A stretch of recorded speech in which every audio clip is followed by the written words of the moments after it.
राजा महाराजाओं ने अपने रहने के लिए या आपातकालीन स्थिति में छुपने के लिए कई किले बनवाए थे। ये किले आज भी देश की शान बने हुए हैं। इन्हीं में से एक है गोलकोंडा किला, जो हैदराबाद के प्रमुख पर्यटन स्थलों में से एक है। ये किला देश की सबसे बड़ी मानव निर्मित झीलों में से एक हुसैन सागर झील से लगभग 9 किलोमीटर की दूरी पर स्थित है और इस क्षेत्र के सबसे संरक्षित स्मारकों में से एक है। कहा जाता है कि इस किले का निर्माण कार्य 1600 के दशक में पूरा हुआ था, लेकिन इसे बनाने की शुरुआत 13वीं शताब्दी में काकतीय राजवंश द्वारा की गई थी।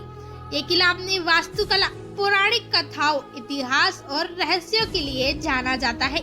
इस किले के निर्माण से एक रोचक इतिहास जुड़ा हुआ है। कहते हैं कि एक दिन एक चरवाहे लड़के को पहाड़ी पर एक मूर्ति मिली। जब उस मूर्ति की सूचना तत्कालीन शासक काकतीय राजा को मिली तो उन्होंने इसे पवित्र स्थान मानकर उसके चारों ओर मिट्टी का एक किला बनवा दिया, जिसे आज गोलकोंडा किले के नाम से जाना जाता है। 400 फीट ऊंचे पहाड़ी पर बने इस किले में 8 दरवाजे हैं और 87 गढ़ हैं। फतेह दरवाजा किले का मुख्य द्वार है, जो 13 फीट चौड़ा और 25 फीट लंबा है।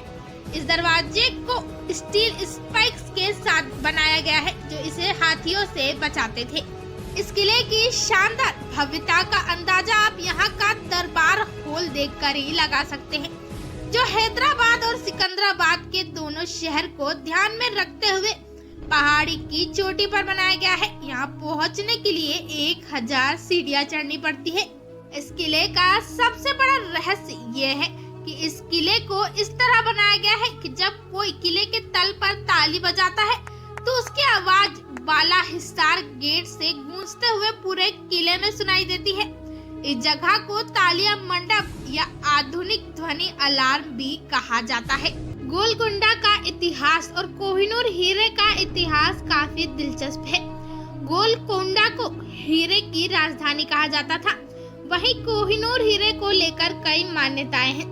कोहिनूर हीरा आंध्र प्रदेश के गुंटूर जिले के गोलकोंडा की खदान से निकला था। ये हीरा 1100 से 1300 के बीच काकतीय साम्राज्य के समय का है। कोहिनूर हीरे को कई मुगल और फारसी शासकों के पास होता हुआ आखिर में ब्रिटिश शासन के अधिकार में ले लिया गया। कोहिनूर हीरे को आज तक कभी बेचा ना ही खरीदा गया है। इसे हमेशा छीना जाता या तोहफे में ही दिया गया है। कोहिनूर हीरे की कीमत का अंदाजा लगाना भी काफी मुश्किल है। तो दोस्तों, आज के लिए बस इतना ही। मिलते हैं अगले वीडियो में। तब तक के लिए वीडियो को लाइक करें और हमारे चैनल को सब्सक्राइब करें।